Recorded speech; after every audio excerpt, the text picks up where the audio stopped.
የሞገስ ስቃይና መከራ ይብቃ የምትሉ በላይክና በኮሜንት አሳዩን። በመጨረሻ ላይ ዳጣ በዝና እጅ በመኪና ውስጥ ሆና ብዙ ስትለፈልፍና ብዙ ሲነግራት ነበረ። ዳጣም ከዛ ለማምለጥ ብዙ ነገር ያላትን ትክክል ነህ ብላ ስትመልስለት ነበረች። እሷ ለሞገስ ቅርበት ስላላት በሷ በኩል ነው ማግኘት የምችለው ሞገስን ብሎ በመኪና ውስጥ አስገብቶ ሲጠይቃት ተረኛ አላቅም፣ ምናልባት እስር ቤት ይሆናል። አሁን አንዳዋወልም፣ የት እንዳለ አላቅም፣ ጉድጓድ ይጓ የትም ይጓ እኔ አላቅም። ስለዚህ ትዳዋሉ ነበረ ማለት ነው። አረ በፊት ነው እንጂ አሁን አንዳዋልም፣ ስልኩም አይሰራም። እኔ ምንም ማውቀው ነገር የለም። ከዛ በፊት መረጃው ያገኘው ከዛ ከደላለው ነበረ። ከዳጣ ጋር ይዳዋላሉ ብሎ ነግሮት ነበረ። ወዲያውኑን ዳጣ በጥያቄ እየጠየቀ ሲያፋጥጣት ነበረ። ዳጣ በጣም ፈርታለች።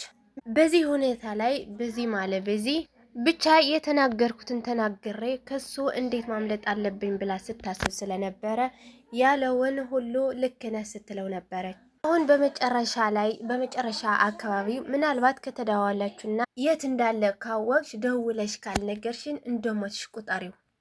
ቁጥሬዋለሁ አሁን ልውጣ እያለች በፍርሃት ከመኪና ውስጥ ትወጣለች። ሌላኛው ማህሌትን ከድራማው ትውጣለን አስጠላችን ስትሉ ለነበረ በድጋሚ ወደ ጦርነቱ ተቀላቅላለች። አዲስ አብራት ስትሰራ የነበረችዋን ሴት ትልካትና ወዲያውኑን ብሩክ እንደታሰበውን ወጥመድ ውስጥ ይገባላታልና ሰራተኛ አግኝቻለሁ ብሎ ያስባትን የማህሌት ዋነኛዋ ተንኳ ሴትየዋ ወደ ቤታቸው ይዞ ገብተዋል። ከዛም በኋላ ምን ይፈጠራል? ብዙዎቻችሁን እያስፈራ ያለው ነገር ነው። ዝና በዚህ በኩል አንዴ የጠበቃው አምልጦኛል ብሎ ስለሚያስብ ወዲያውኑ የሱ ሚስጥር ሳይወጣበት ሞገስን ማግኘት ይፈልጋል። ሞገስ በራሱ በኩል በጣም ትልቅ ችግር ውስጥ ነው ያለው። ማደሪያ እንኳን የለውም። ምግብ ባገኘበት ቦታ ላይ ቁጭ ብሎ እየበላና ትዝታው እየመጣበት ነው ያለው። ከሉላ ጋር እንደ በፊቱ በሰላም አብረው መኖር እንዳለባቸው እያሰበ ነው። ነገሩ እንደሚያስበው ከባድ አይደለም። ይህንን ነገር እሱ ተስፋ ቆርጦ እዚህ ቦታ ላይ ቁጭ ያለው ጠበቃው አንዴ ገድየዋለሁ ብሎ ስለሚያስብና በዚህ በኩል ሪሰርች በዛ በኩል ዝና እየፈለገው እንደሆነ ስለሚያውቅ ነው። ከያዙኝም እኔ ለብቻ የያዙኝ ብሎ ነው አሁን ለብቻው ተደብቆ ሉላን ካጠገቡ እንዳትኖር የፈለገ ለዛ ነበረ። ሉላ በዚህ በኩል ሀሳብ ውስጥ ገብታለች። አሁን ላይ ምን እያደረገ ነው? የትስ ይሆናል ብላ ተጨነቃለች። አሁን ላይ ብሩክን ምንም ማድረግ ባይችልም ቤቱ ውስጥ አስመጥቶ ከሱ ጋር እንድትቀመጥ አድርገዋል። እዛ ቤት ውስጥም ሆና ብቻዋ እንድትቀመጥና በትዝታና በጭንቀት ተሞልታለች። አንድ ክላስ ውስጥ ሆና ስለሱ ስታስብና ስለሱ ስትጨነቅ ቅድስት ለምንድን ነው የምትጨነቂ? እኔ እንጂ ከኛ ጋር ቁጭ በሊ፣ ለምንድን ነው ለብቻችን ቁጭ ያልሽው? እኔ እኮ ለብቻዬ አንድ ክላስ ውስጥ ነው የለመድኩት ስትላት፣ አይ ነይ አሁን እኮ እኛለን ሞገስም ቢሆን ምንም አይሆንም ብላ ስታጽናናት ነበረች። አሁንስ ፈተና በዛ። የት ይሆን? ምን አለበት አንዴ ድምጽ ብሰማ። መድብልን ለሉላ ቃል የገባላት አንድ ነገር አለ። እሱም እንደምንም ብዬ ወደ ትክክለኛ ቦታ አመጣዋለሁ ቃል ገብቶላት ነበር።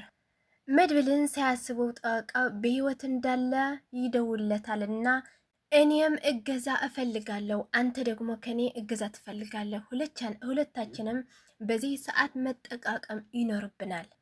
መድብል ወዲያውኑ አላመነም። አንተ እኮ ሞተሃል፣ መቃብርህን ግዴታ ቸክ ማድረግ አለብን ብለዋል።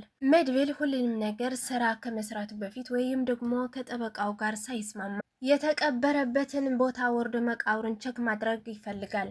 እዛ ውስጥስ በሱ ፋንታ ተቀብሮ ይሆን? ይህም ሌላኛው አስፈሪ ገጽታ ነው። ብሩክ እንግዲህ መንገድ ላይ ያገኛት ሰራተኛ ወደ ቤቱ ይዞ ገብተዋል። ነገር ግን እዛ ይዟት ሲሄድ አሁን በራስዋ በኩል ጠበቃለኝ ወይም ደግሞ ወሳለኝ ብላለች። ማንንን ይዛ ልትመጣ ትችላለች? መድብልን ያንን ሬሳ ቦታ የተቀበረውን ካረጋገጠ በኋላ ለጠበቃው አንድ ነገር ማድረግ ይጠበቅበታል። ምክንያቱም ጠበቃው ለቤተሰቦቹና ለልጆቹ ለሚስቱ ብሎ ነው ይሄንን ምስጢር እያወጣ ያለው ማለት ነው። እኔ አልሞትኩም፣ ዝና የሞትኩት መስለው ነው እዛው ትቶኝ የሄደ ይሙት አልሙት ሳያረጋግጥ ነው የሄደ ብሎ ነግሮት ነበረና አሁን ወደ መድብል ያስደወለው ነገር ደግሞ እሱንን ሁሉም ነገር ጠበቃውን ሁሉ ነገር ከተናገረ ሞገስንን ነፃ ይወጣል። ምክንያቱም ፖሊሶቹና ዝና እየፈለገው ያለው ሞገስንን ሰው ገደለ ብሎ ለፖሊስ አሳልፎ ያን ቪዲዮ ቀርጾት ነበርና ሞገስንን ሰው ገደለ ብሎ ነው ለፖሊሶቹ አሳልፎ የሰጠው ማለት ነው። አሁንም ቢሆን እያስፈራራው ነው ያለው ዝናን ለጠበቃው። አሁን መድብል የጠበቃ ቤተሰቦች ትክክለኛ ደህንነታቸው ወደ ተጠበቀ ቦታ ላይ መድረስና ከዛም በኋላ ጠበቃው እኔ እጄ እሰጥና ወደ ህይወቱ ወይም ደግሞ በህይወት እንዳለው እንዳልሞትኩኝ ለሁሉም ግልጽ አድርጌ መናገር ይኖርብኛል። ያንን ወንድምህን ሞገስ ከሚሰቃይበት ስቃይ ውስጥ መውጣት ይችላል። ማንን ሰው ስላልገደለና በሐሰተኛ እንደተከሰሰም ጭምር ስለሚታወቅ ዝና ወዲያውኑ እዚህ ክሽፈት ውስጥ የሚገባ ይሆናል። ያኔ መድብልም ቢሆን ትክክለኛ ውሳኔ ያስተላልፋል። ያኔ ዝና እጁን አጣጥፎ ይቀመጣል ይሆን ወይስ ምን ሊያድርግ ይችላል? የማህሌትስ ጉዳይ ማህሌትን በመጀመሪያ ደረጃ ገንዘቧን እንታለች። ከዚህ በኋላ አብራት የነበረችው ሴትዮ እዛ ቤት ውስጥ በሰራተኝነት እንድትሰራ ታድርጋትና ሙሉ የምትፈልጋቸው መረጃ የምታገኝ ይመስለኛል። መረጃዎቹን አሰባስባ ስትጨርሽ እሷ አድርጊ የምትላትን ነገር እንዳለ እያደረገችን ያንን ቤት ሙሉ ትርምስምስ ማውጣት ትፈልጋለች። በምን መልኩ ይሳካላት ይሆን? ወይስ ተመልሳ ልትያዝ ትችላለች? በጠበቃው ምንም ሳይሆን ድጋሜ የሚያዝ ከሆነ አሊያም ደግሞ መድብልን በጠበቃው ሀሳብ የማይስማማ ከሆነ ዝና ድጋሜ ካገኘው ይገለው እና ይገላግለው ይሆናል። ምክንያቱ አይደለም ራሱ እንደዚህ ብሎ መናገር ይቅርና ከዚህ ጥፋ፣ ሰዎቹም እንዳያውቅህ ምንድን ነው የምታደርገው እዚህ ከአዲስ አበባ ውጭ ሂድ ስለው ነበረ ማለት ነው። ምክንያቱም እንዳይታወቅበት ያውኑን በሞገስ የሱ ሞት ተሳቦ ስለነበረ አሁን ድጋሜ ቢቀር መድብል ዝና ላይ ምንም የሚፈጠር ነገር አይኖርም። ሞገስ አንድ ያልሰማው ነገር አለ። እንዲሁም መድብል ምናልባት ድጋሜ ከተደዋወሉና ከተገናኙ በኋላ ሁሉን ነገር እውነቱ ይነግረዋል። ጠበቃው እኮ አልገደልከውም፣ እሱ በህይወት አለ፣ ደውሎልኝ ነበር። እንዲሁም እሱ ቤተሰቦቹን ትክክለኛ ቦታነታቸው የሚጠብቅ ቦታ ካደረኳቸው በኋላ ሁሉም ነገር ይፋ ይወጣል።